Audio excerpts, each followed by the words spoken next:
Well, there's going to be a lot of different circumstances that they need to take into account. First is to get from a temporary ceasefire to a permanent one. And within those parlaying or negotiations, we have to first make sure that the uh, the offense defensive activities between Israel and Iran are at a cease, at an authentic one. And looking at the environment right now, it's really a delicate environment where you still have a lot of activities going on. Like, for instance, Israel is engaged in going at the Houthis in Yemen, and then you have other specific activities going on in Gaza.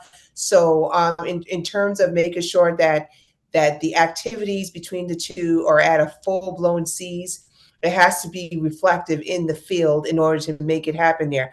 However, there is a sign that throughout the region, the people want the war to stop. There's not really much of an appetite here as far as keep going. In fact, that's why many of them are saying the 12-day war. They want it to completely stop.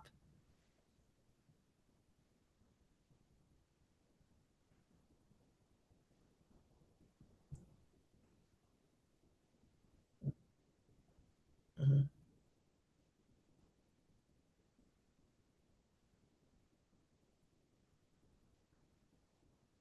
Yes, in fact, as we're looking at the current situation right now, I do believe that there's potential because of the ongoing humanitarian disaster as well as the high casualty rate.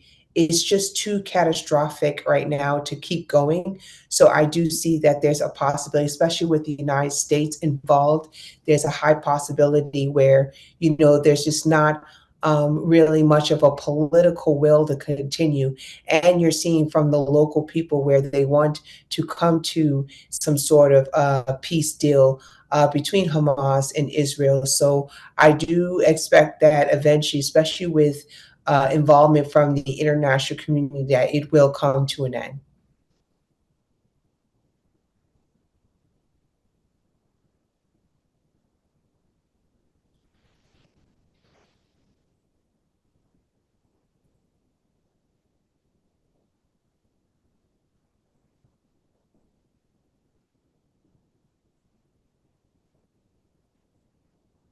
I think that Netanyahu will just request for a fair process in terms of parlaying negotiations between Israel and Iran.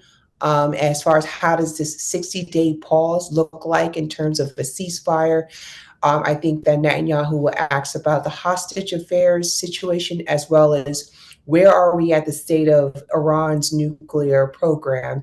Uh, did the United States really completely dismantle the nuclear facilities, or are they just delayed by a couple of months? So I think there'll be ongoing discussions about that, definitely. And now, in exchange, I think President Trump will double down on trying to get a peace deal between the two parties and trying to get them to authentically seize the activities in terms of exchanges between the two and try to meet a peace deal objective under that 60-day window.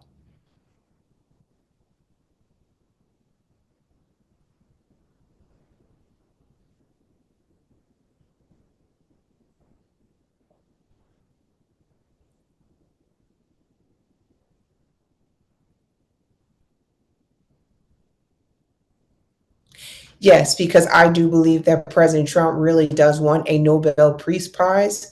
So with that being said, I do think there is an interest of trying to get the two to a meet a agree to a peace deal.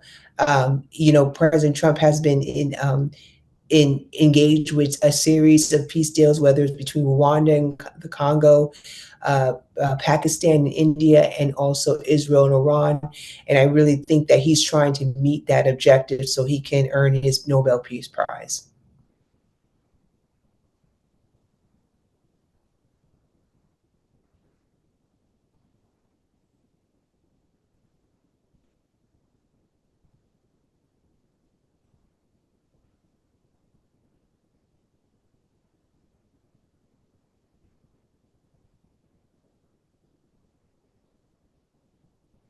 I personally think it will be done in Qatar.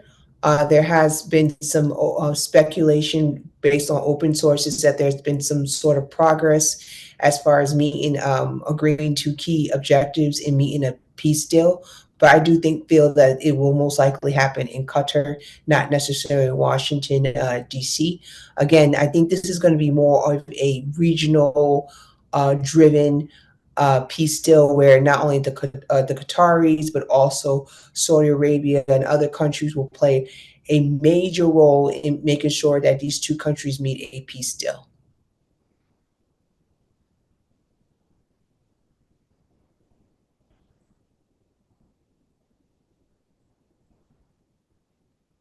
I do believe that Saudi is part of those meetings or playing a part behind the scenes in terms of making sure that they reach a deal. I do believe that Saudi Arabia wants to use this deal to ensure that Iran does not acquire a nuclear weapons program. So they have a strategic interest in ensuring that there is some sort of peace deal. And I also believe that Saudi Arabia doesn't want war because it's not good for the regional economy. You know, it drives down tourism. It hurts potential economic deals. It impacts the energy sector. So it's a lose-lose situation for the region, and this is why I think Saudi Arabia has definitely interest of making sure these two parties meet a deal.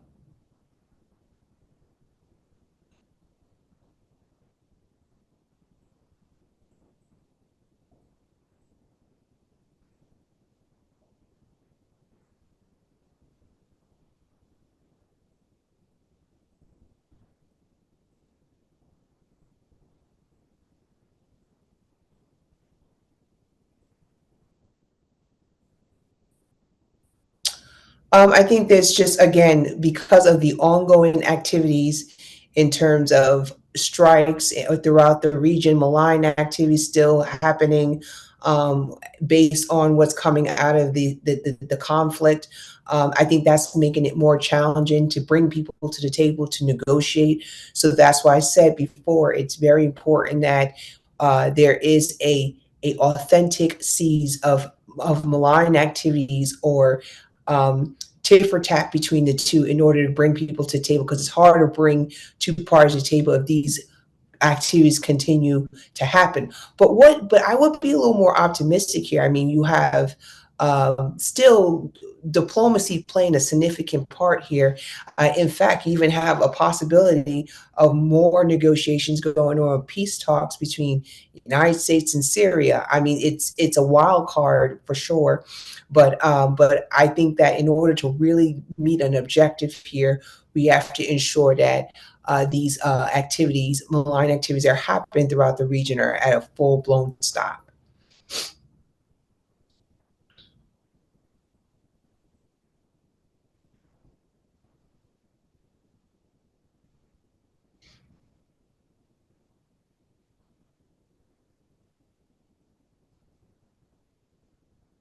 Yes, yes, it's all interconnected, right? So what goes on with Gaza and as far as Israel, Hamas is all interconnected to Iran because Hamas has connections with Iran.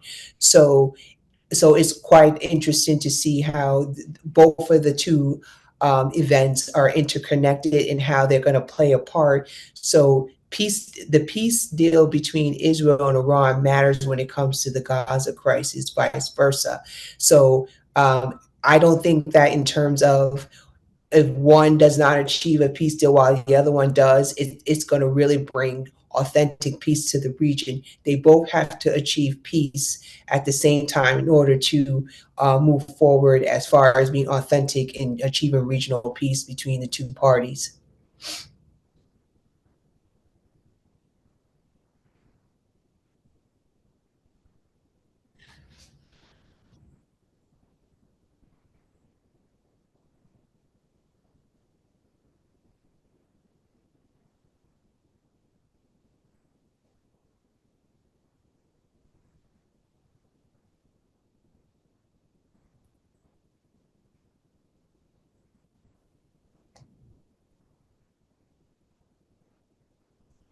I do think beyond this point, especially with regards to the Gaza crisis, as well as Israel and Iran 12-day conflict, that the Abraham Accords will continue to expand itself. In fact, there's a lot of open source articles and just written material indicating that Israel has actually gained with regards to regional power, and what comes along that regional power is that they're able to continue to advance the Abraham Accords. So I do see that Saudi, along with many other countries within the region, will continue its work in the Abraham Accords, and the Abraham Accords will continue to expand itself.